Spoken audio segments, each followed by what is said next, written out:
Viewers be advised. Today's episode contains themes of death and loss and may not be appropriate for all audiences.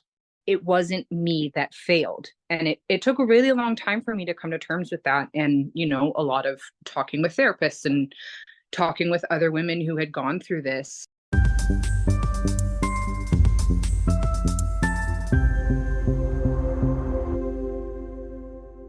Hey everyone, thanks for joining me. My name is Reesa and I'm your host. We are talking to real families about real stories here on The Real Family Eats, where we've got food for thought and thoughtful food. So let's eat.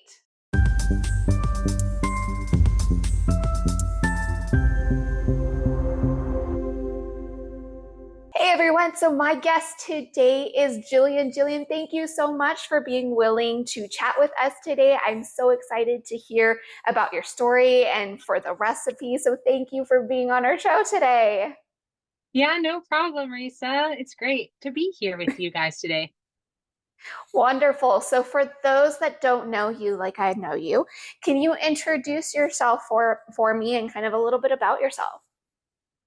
Yeah, so my name is Jillian. I currently live in Florida, so it's nice and toasty here. I'm a mom of one living child, and I work at the happiest place on earth. So very cool. Okay. And so I know you're going to introduce a recipe to us, one that I don't think I've ever made. So I'd love to know what the recipe is. Tell us why you chose this recipe today. yeah, it's called Korean beef. We just call it Asian beef in our house. We actually don't even make it with beef. You can use any ground meat substitute if you prefer no meat in your house. It's pretty versatile. I chose this because it's a super easy weeknight meal. You don't have a lot of time. You got some ground meat that's dying in your fridge and you got to use it up. And your kids are hungry. This is great, super quick. Most kids will eat rice and meat. And we usually add a couple pot stickers on the side. If you have them in the freezer, you throw those in a steamer and they're good to go. My kid loves this meal. And it's been one of our go-tos since me and my spouse started dating. And after, we got married, it's a weekly meal that I make. Very cool. And so where did you find this recipe?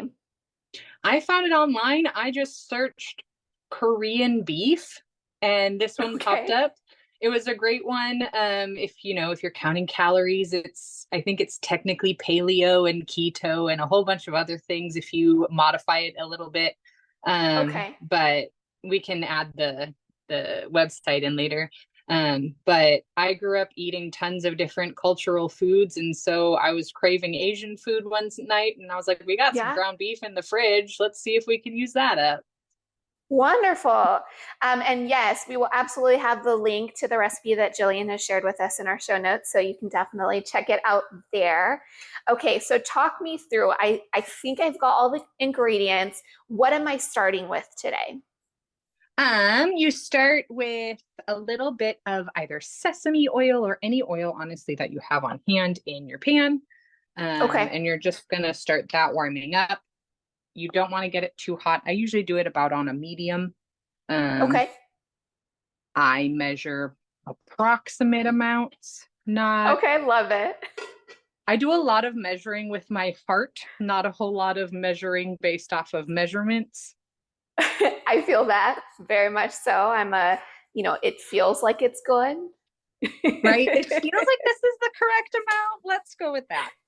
Yes. And sometimes, that's the real life story, right? When you've got kiddos and they're running amok, sometimes it's like you don't have time to grab all of the exact measurements. You're just going to let me just throw that in there. Exactly. I usually do about a turn and a half of whatever oil I have on hand. I always have sesame oil just because we eat a lot of Asian inspired foods here at our house.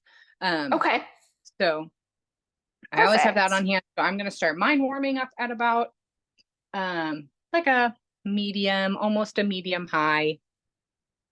Gotcha. And then we'll add in our garlic, which you measure with your heart for sure. It Yes. says, I think 3 cloves. Mm-hmm. That is never enough of garlic. It's always going to be more in my life. Absolutely. You know what's so funny is especially my oldest from a very young age is always like, Mama puts garlic in everything I love. And that's just his way of life. So I feel ya. Yeah. So I Okay, usually put my garlic in as everything is starting to heat up. And then once it starts to sizzle, I know that my pan is hot enough to put my meat in. okay. But that's just how Perfect. I do it. Alrighty. So I'll get this going. And while this is cooking, I'd love to hear a little bit more about your story. You were sharing with me that you had a little bit of a different experience with pregnancy and kind of your journey there. And I'd love to hear a little bit more about that. Yeah. So, traditionally in media and Hallmark movies, people get pregnant and then magical time happens and it's all a great picture perfect pregnancy and nothing goes wrong and they look so beautiful and they have perfect hair and skin and everything goes great. That was definitely not my experience with anything. Wow. Okay. I unfortunately did have a miscarriage as our first pregnancy, which just rocked our entire world to the core. I was trying to become sober at the time, which didn't help. Did that challenge your sobriety? I imagine. Oh, yeah, for sure. Challenged my sobriety. Thankfully, I was able to stay sober because my spouse is so rock solid.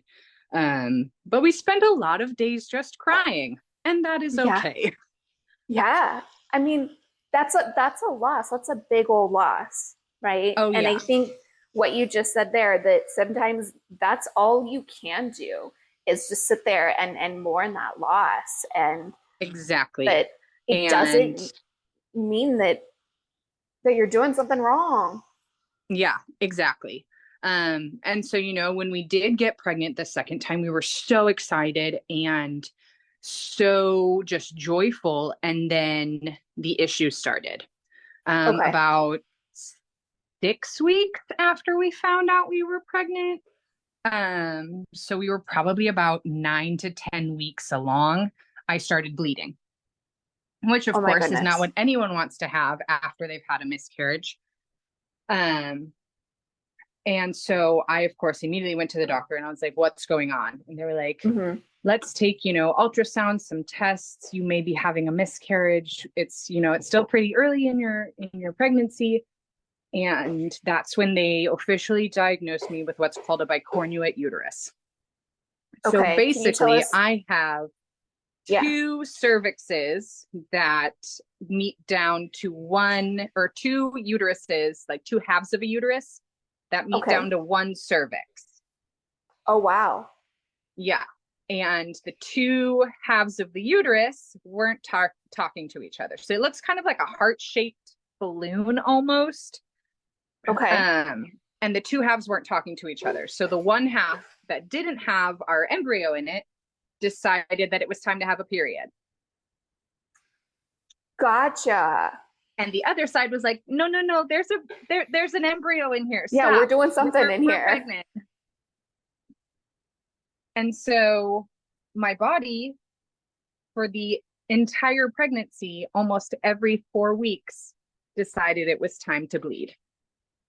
Really?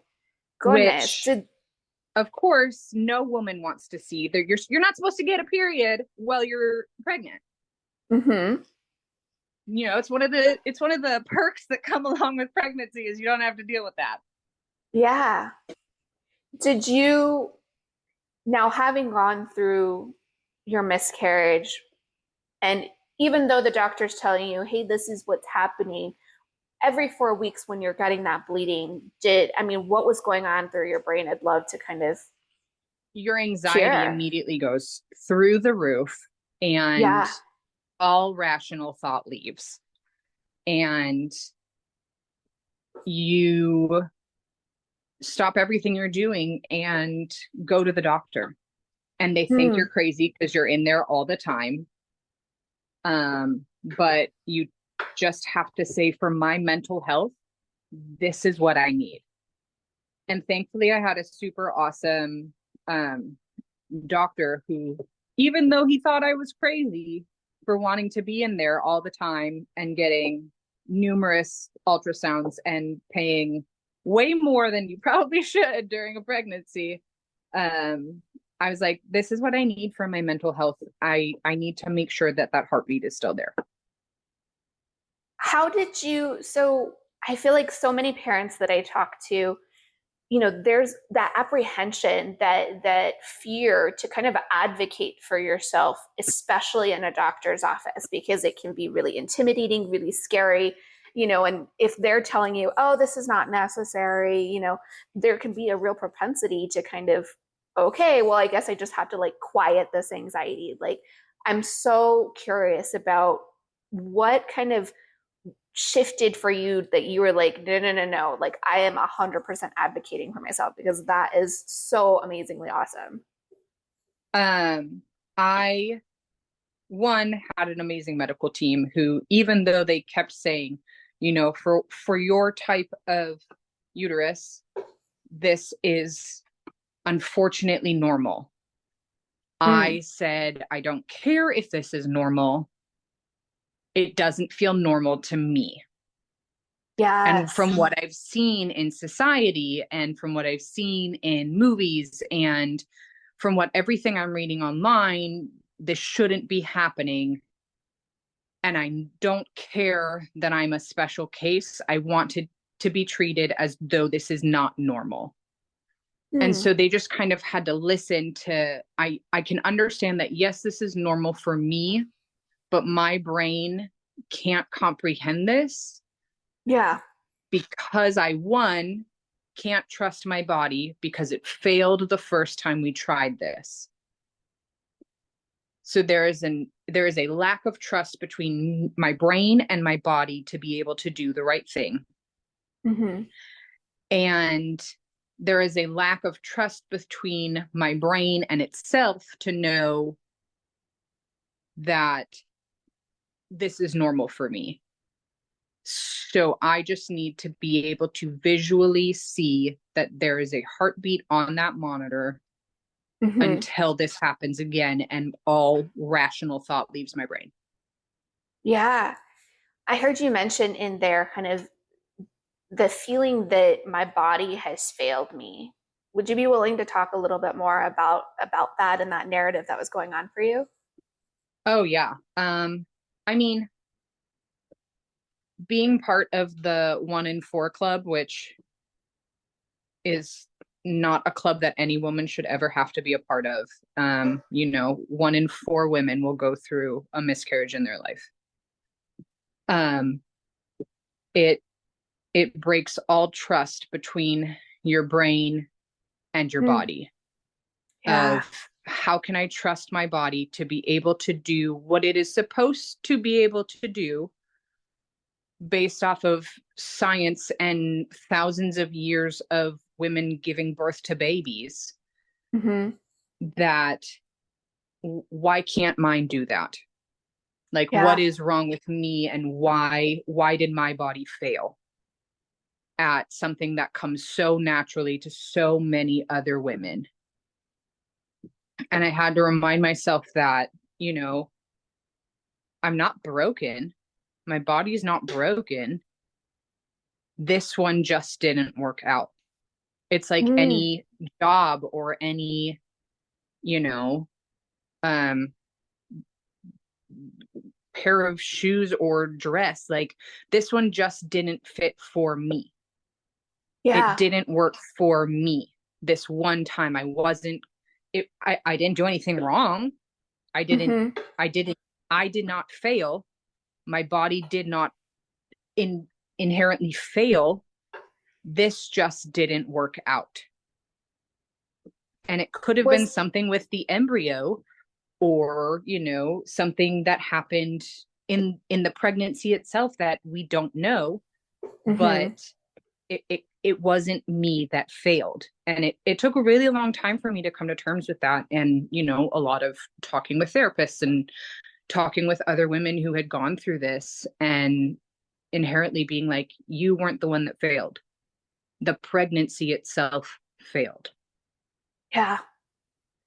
And I'm so glad that you mentioned that, as far as kind of it sounds like the work that you had to do and the initiative to go and do that work to be able to kind of tease out that narrative, because you're so right. And I've heard that from so many folks of like, this is not what it's supposed to be, right? This isn't what you're advertised when people talk about having kids, and that this is your body. You should like that word, right? So many times gets used of like what it should look like, what it should be doing, what it should be capable. And that, you know, this equation almost, that if it can't do it, then it somehow is a dysfunction on your end, that you're somehow less than.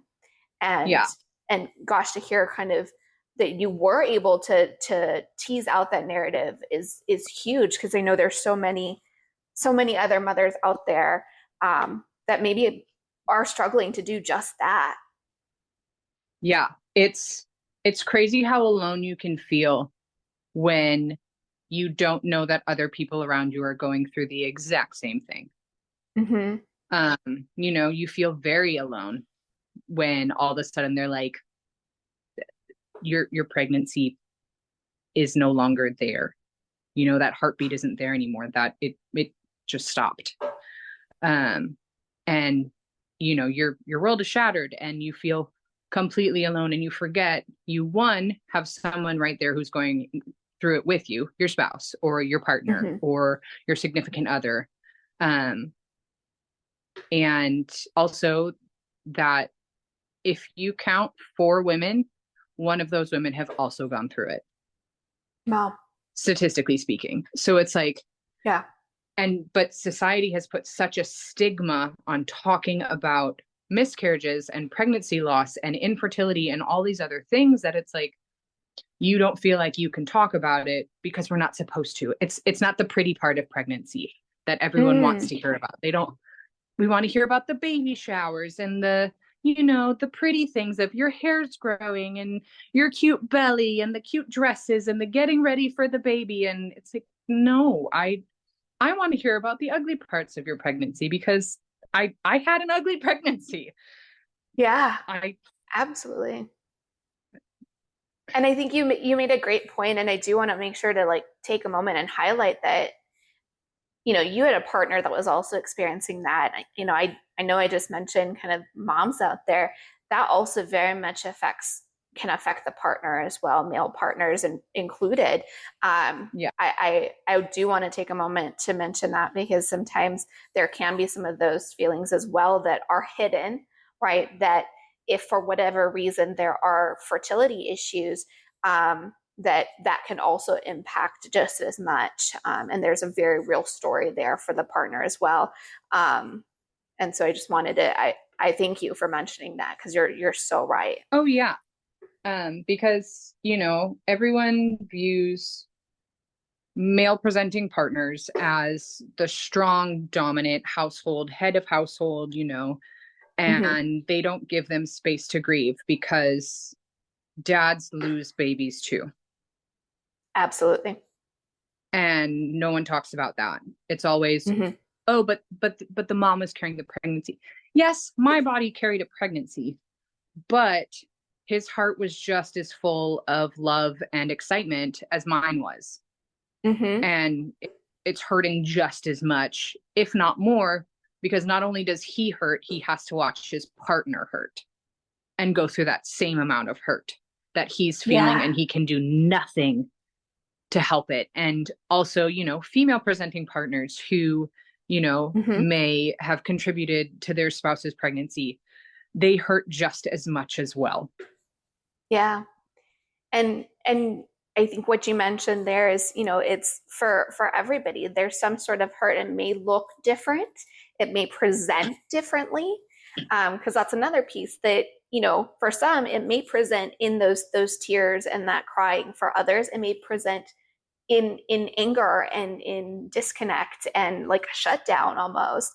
Yeah. And so kind of having that space, having that compassion for not only the caring partner, but for the non-caring partner as well.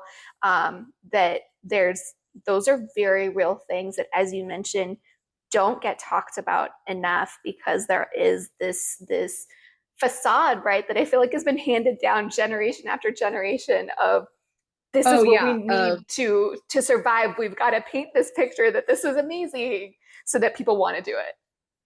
Exactly. Like, I almost feel duped into becoming pregnant, because it's like, it's so perfect. It's anything but. It is an ugly, gross experience, and no one tells you the ugly, gross parts. Yeah, absolutely. I'm so curious, like, from that, did it threaten your relationship with your non-caring partner? No, because I really needed them, in the sense that if they had not been here, I would have turned to alcohol again, and I probably would not be alive today. And so It was very much I need you to be here to stop me from going out to the liquor store. I need you to be here to help me remember to shower. I need you to remind me that I'm still a human and I deserve a bath. I need you to help me to remember to eat, because my grief was so overcompassing that self-care went out the window. And so without my partner, go ahead. No, go for it. I want to hear more. Yeah, without my partner, his name's Tony. Without Tony, it really would have been just me slowly killing myself with a bottle. And I relied so much on him and his strength, and I had no family in town besides what I call my Florida family, who I love so much. They are not related by blood or paperwork in any way, shape, or form, but they're amazing people. And I grew up with them in Minnesota, which is where I'm from. And I love them dearly. And so it was very much if I wasn't around them, I was around Tony, and he was really my only family here in Florida that I could talk to about how I was feeling, or, what was going on that day, or, everything that I was thinking or not thinking. Yeah. Okay. I pause for just a moment. I've got my ground meat and it's nice and brown. What do I do next? Yeah. So now you can start adding in all of your soy sauce, molasses mixture, all of that. Get that in there. Start bubbling that up. Okay. Mine's still browning, so mine takes a little bit longer.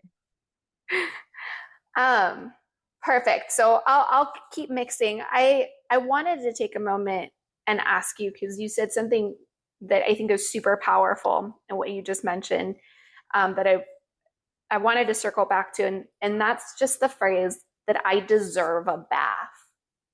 Can you tell me more about that? Yeah. When I was going through the thick of it, of, the worst parts of the depression and, emotions that followed the miscarriage, I didn't feel like I deserved to live, which, is a scary thought. I didn't feel like I deserved the basic human necessities of food, or, a bath, which lots of people think is like a luxury.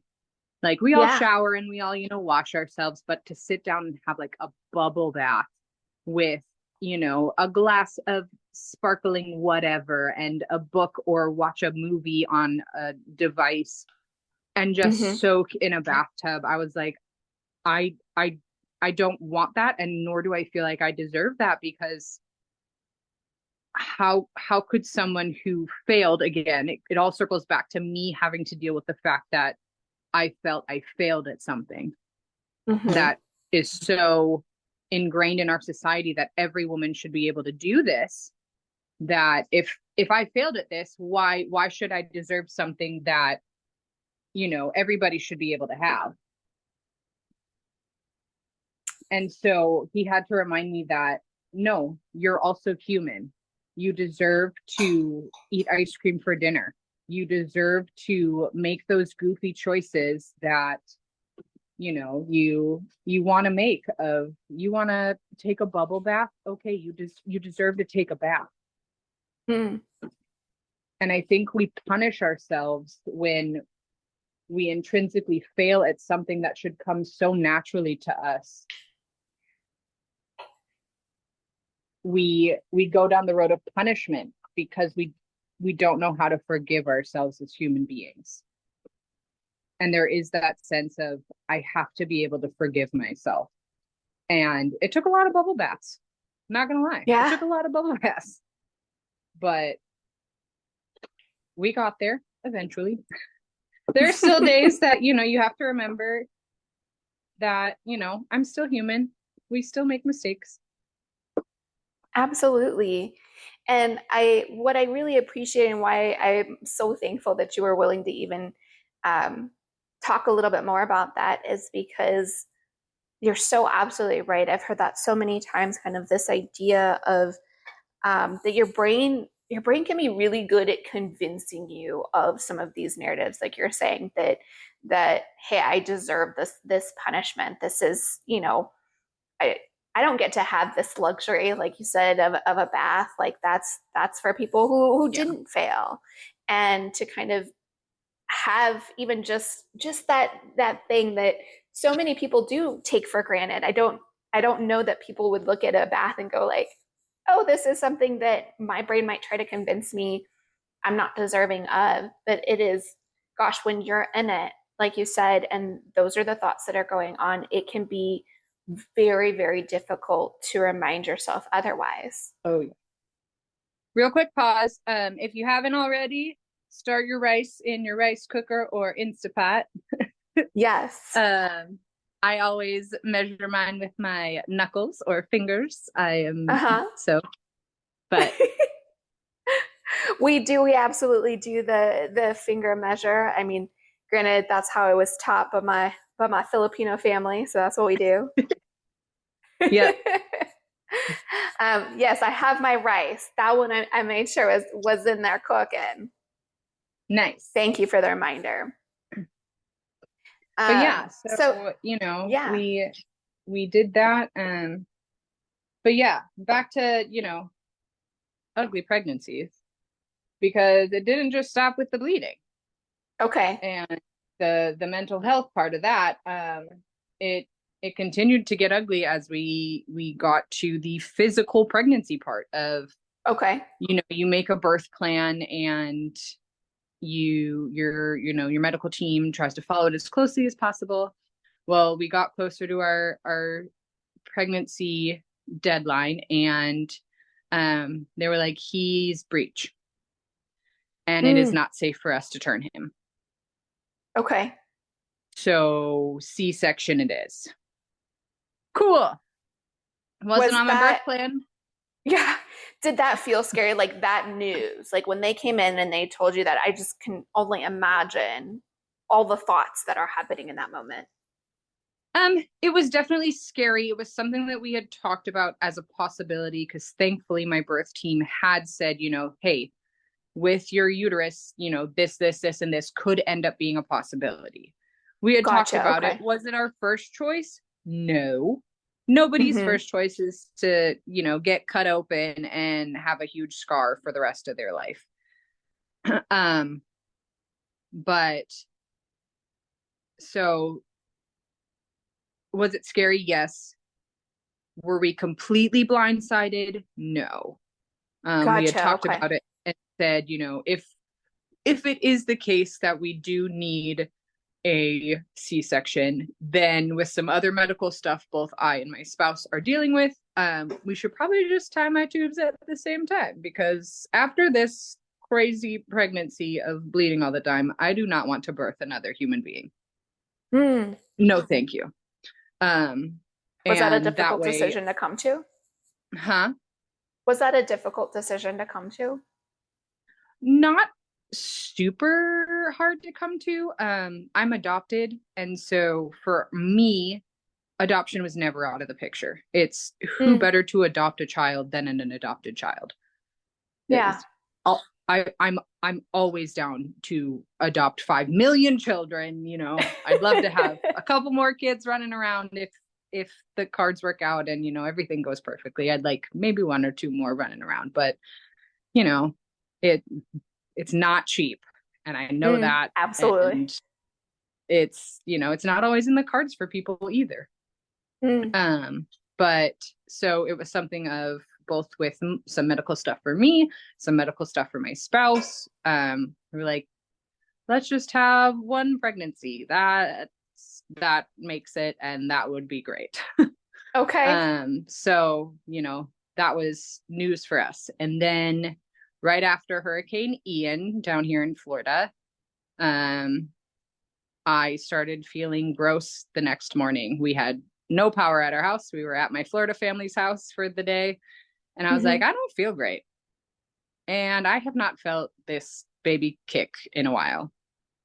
Wow. We should probably go to the hospital. And they were like, okay, let's go. So we went, and they were like, yeah, you're actually having contractions. You're only like 2 weeks out from your due date, so we're probably just gonna take him today. We were like, oh, surprise. 2 weeks earlier than we were expecting. Cool. Yeah. We have no power at our house right now.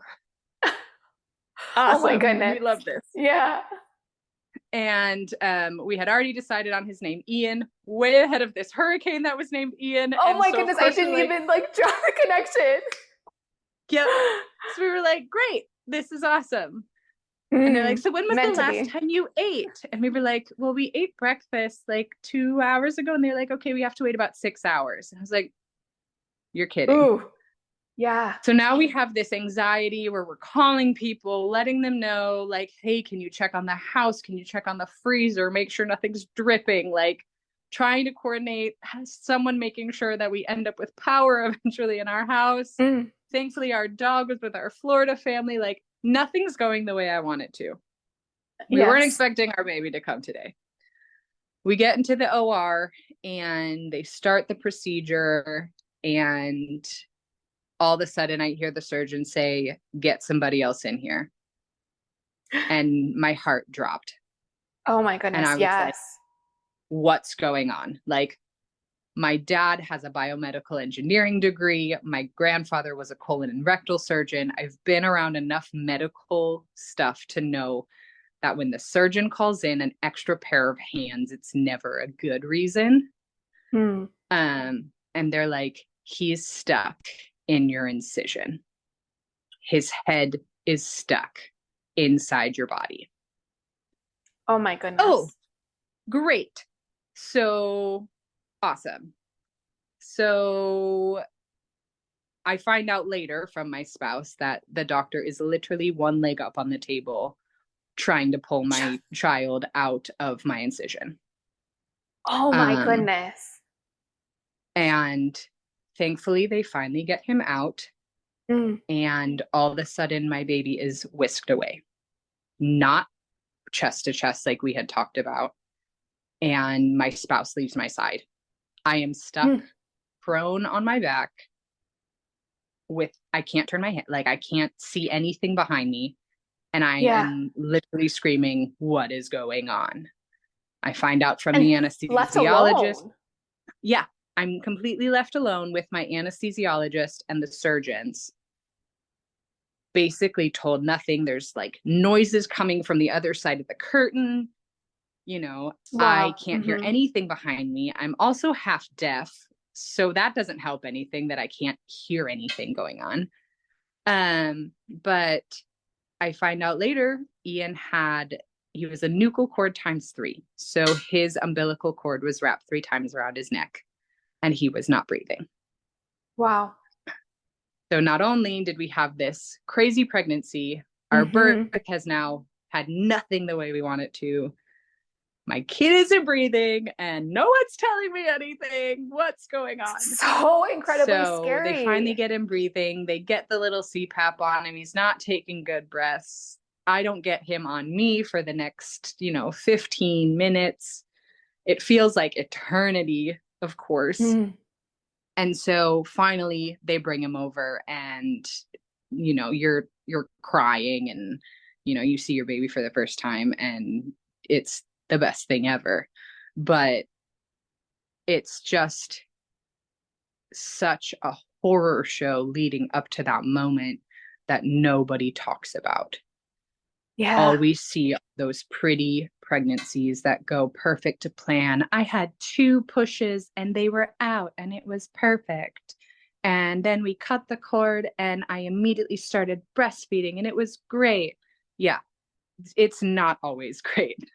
And I feel that those stories also need to be told because you feel so alone when you're talking about pregnancies in those mom groups and you're like, I had a horrible one. Sorry to tell everybody, but it wasn't great. Yeah. And I think, again, this isn't necessarily right to scare someone. Oh, no, rather not at to all. just normalize, like, these things happen probably more than you think they do. And like you said, it can feel so incredibly isolating and lonely to kind of feel like you're sticking out in that way, but not in a way that like you got to choose to stick out for. Exactly. And yeah, this is not to scare anybody, like, don't get pregnant. No, if you want kids in your family, by all means, and you're able to, by all means, get pregnant and have babies. But, there are those families that are struggling or, didn't have pretty pregnancies and they feel like they can't talk about them because everybody else around them just had the pretty perfect birth plan, home water birth, whatever they chose to do, and it was exactly how they wanted. And I love that for them, and I'm so glad everything went perfect for them. That just wasn't my experience, and it's not to say it was a bad experience. I got a really great human out of this, and I learned a lot, and I learned just how strong I am through all of this. Would I ever want to repeat it for myself? No. Never again. No, thank you. Yeah. Do you feel like, because I just heard you mention in there, like you were able to see kind of the strength that your body was capable of?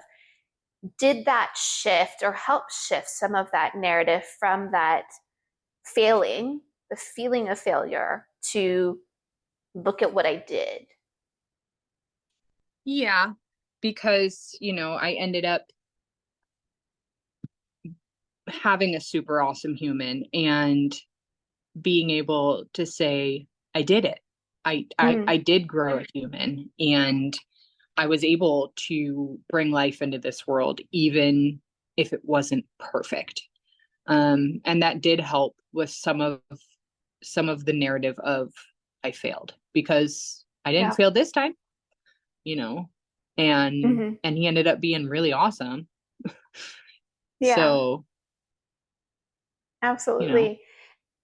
So I'm curious because I know you mentioned a couple of times your Florida family, and it sounds like you had that ability to have a kind of a support system around you. Were there things that, looking back on it, your support people were able to do or were able to provide that, if a support person is listening right now, that was really helpful for you in being able to kind of navigate this journey, that, give them some insight, give them some tips of something that maybe worked out for you or was really appreciated by you? Yeah. One, don't show up empty-handed. If you're going to go visit either a new mom or someone who's pregnant, either bring something to do, whether it be a board game or something to take their mind off of it, even if you're visiting someone who's recently had, a loss or is going through a rough time and you want to be that support person, bring something to do to get their mind off it, or that they can talk to you while doing something else, or a meal. That's always super helpful if you're going to be that support person, whether it's a loss or a new human being. But also, don't expect to hold the baby. Go with the mindset of a giver's mindset of, there's a pile of laundry on the floor. Does this need to be put in the laundry, or does it need to be put away? Can I do that? Because not every parent is going to want to separate from their child right away, but they would have to separate from their child in order to put that laundry in. And I think those were the things that were more helpful of when people would come over and bring a meal and then, hey, where's your vacuum? Can I vacuum something real quick for you while we visit and talk? Or, I didn't have the brain capacity after birthing my human to even say, yeah, could you do X, Y, and Z? Or, hey, could you bring me this? Hey, I really need this. And so it was so helpful when people just showed up with caffeine and then just said, I've noticed this needs to get done. Where is the tool to do that? Yeah, it's almost the initiative too. Yeah, not how do I do that, but where are the tools? And that's a lot easier for some people to just say, oh, that's over there. Or they might say, oh, don't worry about it. Yeah, don't believe them. Just do it anyways. Yeah, absolutely. And I think you make a great point. Oftentimes, and I totally can appreciate they're coming from, right, that place of, this is a brand new human. I'd love to meet them and I'd love to spend time with them. And sometimes we forget that parents or parent, right, is also just meeting this person on the outside, which looks very different than, for the caring partner to kind of have it internally. And so these are also, they're just getting to know this person that they are now being, entrusted to raise and to grow. And so there's a lot of bonding that they're also needing and wanting to do as well. So as much as your heart wants to also pick up that little baby, unless you're kind of asked and said, can you please take this child? I need to go use the restroom, that it may very well be that, like you said, kind of coming in and supporting the household may be the best help that someone can provide. Oh yeah. That was some of the best things that were given to us, were the days when people would come over and say, hey, I noticed that this hasn't gotten done. Let me do those real quick. And then we can sit and chat. And those are those moments then when I was like, can you hold my baby while I do something else? And because they had already helped me with one way, I was much more willing to then entrust them with my new human as well and be like, I really need to use the bathroom, or, I need to shower.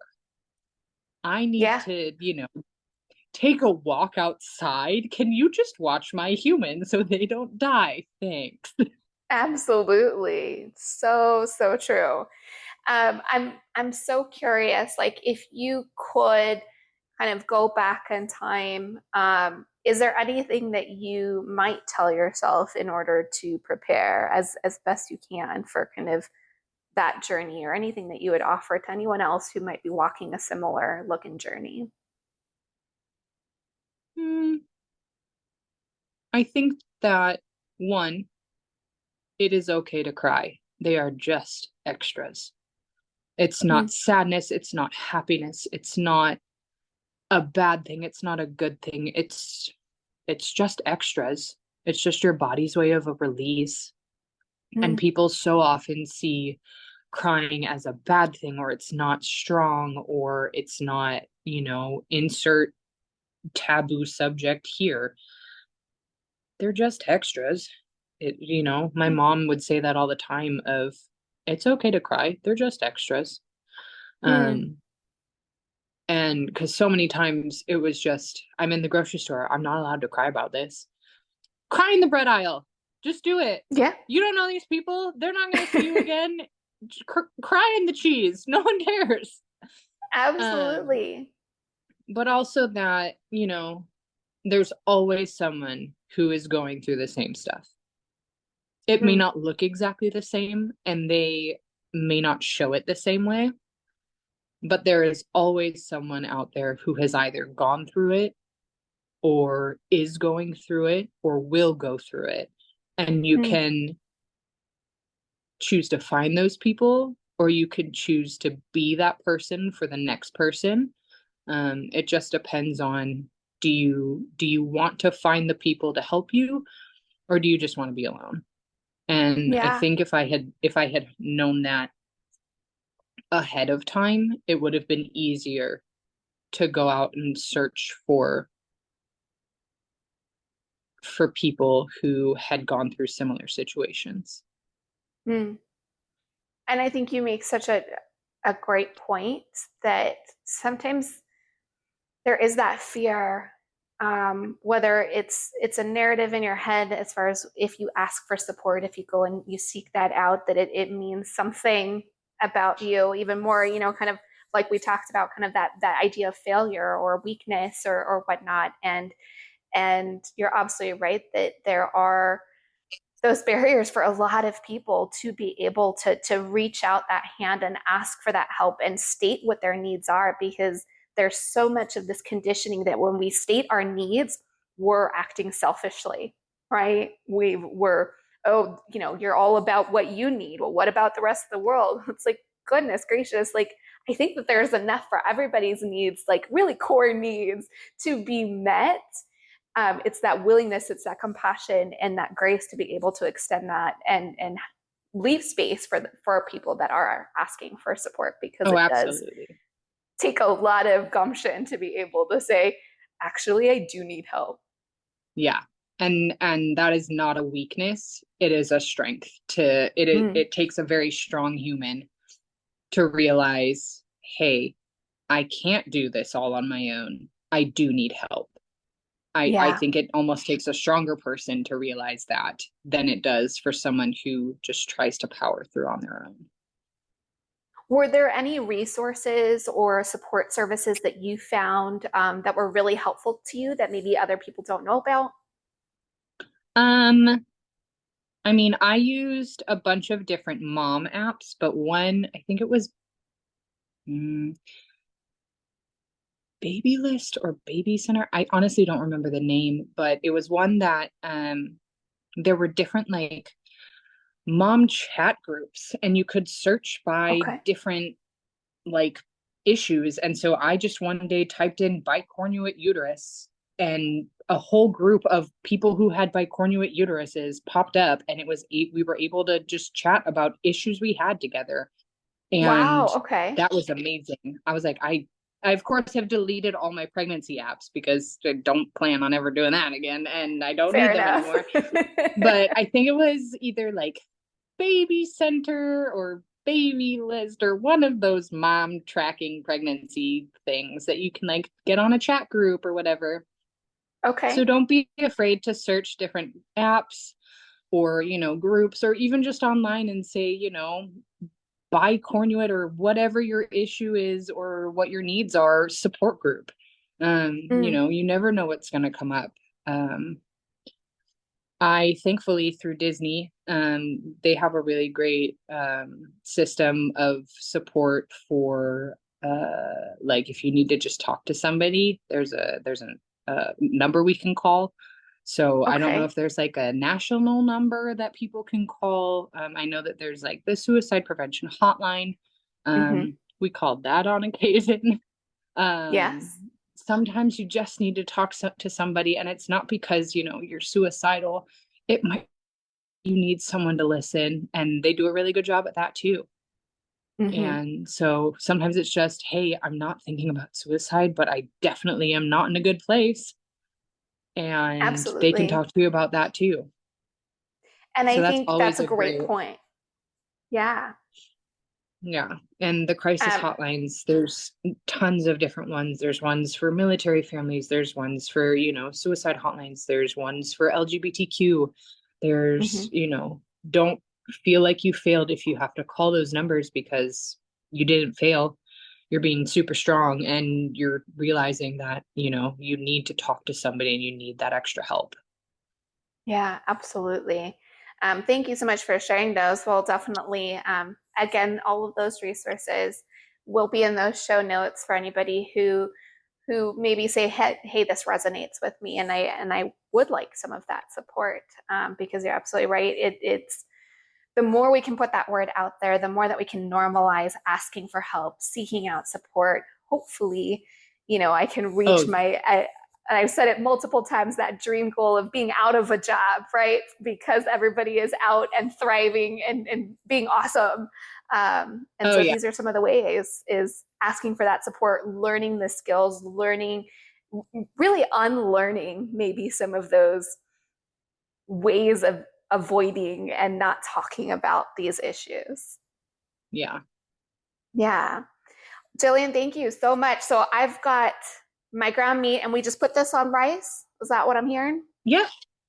I just do a big old scoop of rice, and you just scoop it onto your rice however much you want. And okay. So I know that there were green onions, and do you normally mix it in or sprinkle it on top so that it kind of keeps its integrity, doesn't get all, what do you do? If we have them, which we don't always have them, sometimes I just use freeze-dried chives. Those work great. You can get those at Sam's Club or Costco. Honestly, a lot of this stuff can be substituted for other things as well. But so we just sprinkle them on top. That way they don't get all mixed in and whatnot. But perfect. I'm just finishing steaming my rice now. Yeah. So how are we looking? How'd I do? Oh, that looks beautiful. You did such a good job. Thanks. I'm so excited to try this. And I know that Josh, my partner, was like, hey, make sure you make extra for dinner. So he's super excited to try it. Right? It's such a good one. And we love it. The first time we tried it, Tony does not cook. Can't cook to save his life. Never has been able to. We all have our strengths. Right, we all have our strengths. His is definitely washing dishes. That was one of the rules when we started dating and then got engaged and married, is I will cook you every single meal if I never have to wash a single dish. And he was like, done. This sounds like a great plan. Except. And so he lovingly does all the dishes, and I love it because I never have to wash dishes. Well, I'm so glad we did this for one of the first support. meals that I ever cooked for him, and he was just astounded. Like, it's such a good flavor and it just tastes so good. You can add a little gochujang if you're feeling a little spicy. You can zhuzh it up with some fish sauce if you want it a little more savory. Like, y'all can just go crazy with it depending on, how you're feeling. If you don't like ginger, leave it out. If you're not a big fan of, garlic, I don't know why, but you can also leave that out. Like, it's so versatile. You can't really mess it up. And if you don't have molasses, or you don't feel like getting molasses, you can use brown sugar if you have it, because brown sugar is actually just white sugar with molasses in it, and it does just about the same thing. Very cool. Okay. I love it. And I love the versatility because that helps, right? That helps with the parent life when you just don't have the time, because that's the theme, right? You don't have the time, and parenting is hard, and you're doing 50 million things at once. Yeah. And this is definitely one that everybody loves to eat. We all love to eat this. Even Ian at 1.5 years old, he loves eating this one. He will ask on a regular basis when I ask him, what do you want for dinner? He goes, Pastico's beef. And it's like, yep, you want pot stickers and beef? Okay, that sounds great, Buggy. Love it.